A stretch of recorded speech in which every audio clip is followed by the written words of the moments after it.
Després, en segon lloc, teniu molt poca vergonya, Rosana. Una cosa és demanar informació per a poder legítimament fiscalitzar l'acció de govern i altra cosa és voluntàriament entorpir el funcionament de l'Ajuntament, que és el que feu vosaltres.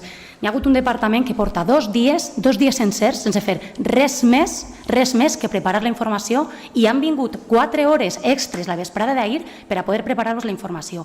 Perquè el Partit Popular no demana un expedient sobre el qual tenen interès perquè volen saber exactament què n'hi ha darrere, com s'ha fet, com s'ha tramitat, no. Demanen tots els expedients des de juny de 2015 fins a l'actualitat sobre personal, sobre contractació, sobre el que siga, i els departaments tenen més feina a fer, a més d'atendre aquestes peticions vostres que ja dic que no tenen com a objecte la fiscalització, sinó l'entorpiment de la tasca de govern i del funcionament d'aquest Ajuntament. I saps qui ho acaba pagant? Els ciutadans.